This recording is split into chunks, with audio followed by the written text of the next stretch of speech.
Earlier this year, Reddit user CS-NL posted this question to the internet. Reddit, my friends call me a scumbag because I automate my work when I was hired to do it manually. Am I? Reddit user CS-NL had been hired to do a manual data verification job, a giant Excel table, it was awful, in a department where the typical daily output was between 60 and 100 records per day with about 90% accuracy. He knew a little bit of programming, so he wrote Excel macro, a computer program, to do his work for him. The computer program he wrote completed over 1,000 records a day with 99.7% accuracy. He didn't know what to do. He felt like he was cheating the system. He was at work long enough to start his program. It ran in about 2 minutes, and then he was done. He played computer games on his phone all day.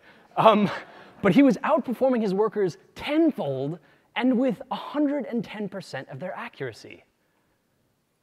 Now I ask you, your gut reaction would probably be, okay, stupid management, smart kid, the management should have realized that this was a problem that computers were designed to do. They should have just hired a computer programmer in the first place. But think about the place where you work, and think about what it is that most of the people are doing there. Chances are it looks a lot like this.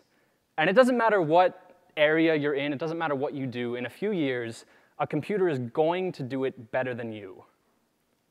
It's an interesting thing to think about.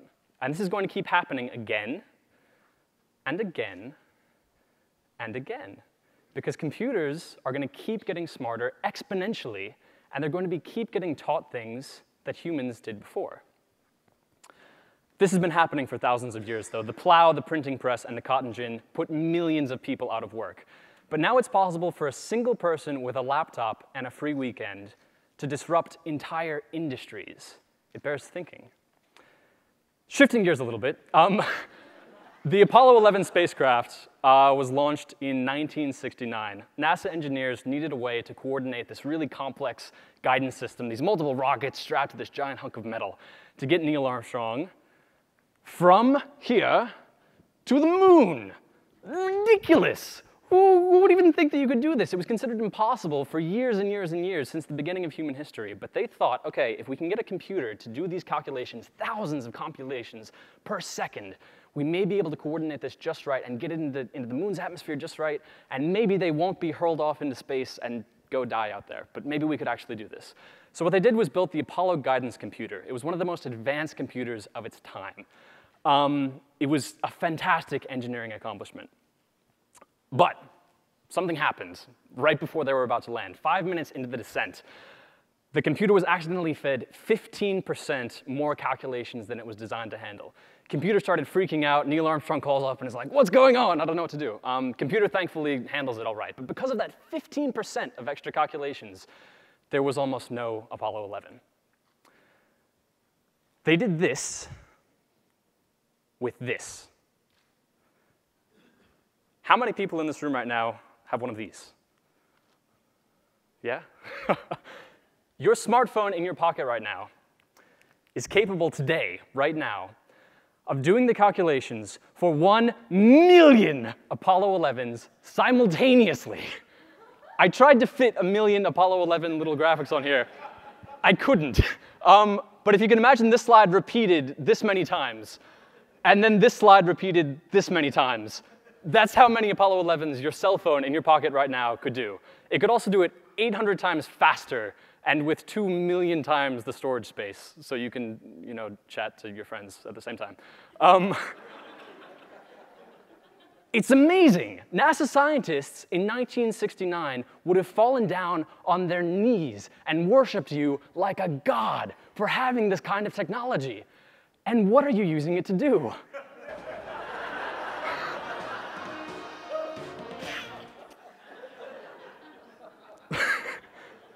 There's a disconnect between the technology, the capability that you have available to you, and what you're using it to do. So I've come to a clear conclusion, a clear realization, and a clear purpose, which is that you should learn how to program. And I have 3 reasons why. Number 1 is that programming quite literally makes you smarter. Can you imagine what your life would be like if you did not know how to read? Your life would be spent accumulating data through rumors and stories. There would be this elite class that knew how to read, and they would tell you, oh yes, this is what these ideas are, this is what the book said. And you would just have to trust them on blind faith. You would have no way of verifying this information. Reading and writing and science and math are kind of these basic fundamental tools that we use to extrapolate from that all of human knowledge, all of human information. They're basic tools that extend what we're capable of doing and let us apply it into things that we want to do. They let us reach out into other things.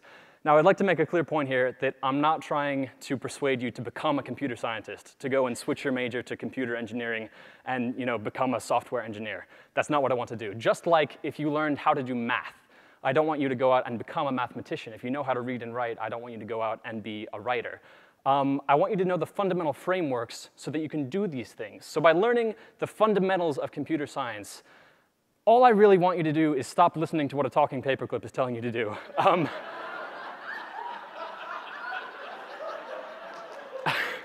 And start using these tools in ways that you use the basic fundamentals of other disciplines. And I think computer science should now be looked at as another pillar of human understanding, of fundamental human thought.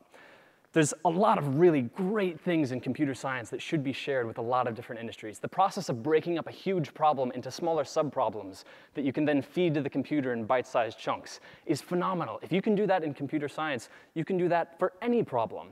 If you're really good at tracking down bugs in computer code, you're really good at finding and tracking down bugs in any problem. A little anecdotal evidence for this. Of the top 500 Fortune 500 CEOs, do you know what the most popular undergraduate major is? It's not business. It's engineering. Interesting. Reason number 2, programming is the future. Computers are not going away anytime soon. By 2016, there will be over 1 billion smartphones and 2 billion personal computers, and that number is just going to keep doubling, and pretty soon we're going to be outnumbered, and it'll be this giant war between human and machines. We'll get to that later. Don't worry about it now. It'll be fine. Ray Kurzweil, the futurist of technology, estimates that by 2025, for $1,000, you will be able to buy a computer with the processing capabilities of a human brain. Remarkable. Something else remarkable that you can buy today, this is the Raspberry Pi. This is a full computer. It has 2 USB ports that you can plug your keyboard and mouse into. It has a HDMI port that you can plug your display into. It's a full computer. It's great. This started shipping earlier this year for $25. $25 for a computer. Think about what you could do with this if you knew what to do with this. $25, you could practically throw these things away. You could hook one up to every door in your house and make it voice activated and compliment you on how you're dressed that morning. You could hook it up to every toilet in your house and have it congratulate you for peeing for a really long time. I actually did that. It's really fun. On the flip side of that, supercomputers used to be this elite thing that only really complicated people could get into, and it was this huge deal. You can rent one now. You can have access to it for $1,000 an hour. You can do this. $1,000 an hour for one of the most complex, amazing supercomputers in the world. But you wouldn't know what to do with it if I gave it to you. Immense processing power. You have these incredible opportunities, these incredible resources that are just out of your reach that you can't use. But imagine what you could do if you knew how to use them. Which brings me to point number 3. You're really lazy. But computer programmers are really lazy. They are some of the laziest people literally on the planet.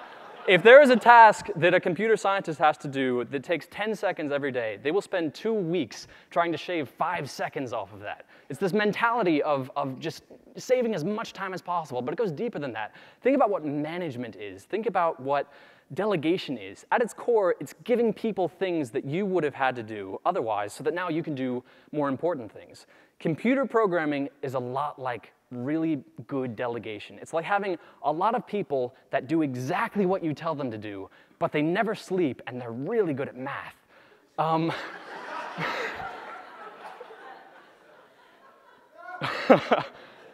So if you're against another business that's hiring 10 people to do this data verification, and you're able to build a computer program that does the same thing, guess who has the competitive advantage?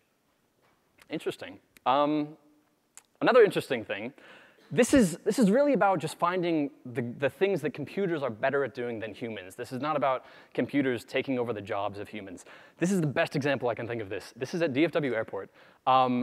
This is the toll booth to get into the airport. Inside of each of these boxes, there's a person there, almost 24/7, getting paid, as far as I can tell, to type your license plate number into a computer and then push a button to print it out.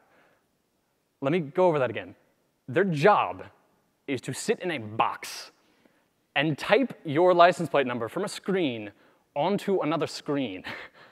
If you can figure out a computer program that can take a picture of a license plate and change it into a license plate number, DFW Airport would pay you $254,000 a year. You'll start seeing these opportunities everywhere, and it'll drive you absolutely crazy. But this is the potential of knowing how to program. I'd like to go back now to Reddit user CS-NL. So he updated the internet a little while later as to what had happened. So he went to his boss and he said, hey, I have this great program. It's great. It'll make this entire department obsolete, and you won't have to pay anyone ever again, and it'll be great. So his boss fired him. So he went out and he talked to his boss's boss, who rehired him and then fired the boss. And now, now CSNL is the manager of his own created department that does this computer science stuff. And now they don't have to pay the department anymore, which is awesome. So what I really want you to take away from this talk is the next time you see something like this, which is what CSNL was looking at, I want you to take a second and pause as you're copying and pasting over all these rows and wanting to hit yourself in the face with your keyboard. That if you learned how to program, you may be able to just tell your computer what you want it to do, and it could do it for you. I'd like to end with one of my favorite quotes from, not Thomas Edison. Oh, Henry Ford. Thank you so much. Just drew a blank. This quote is, if you have a difficult task to do, give it to a lazy man, and he will find a better way to do it. So be lazy, be smart, and learn to program. Thank you.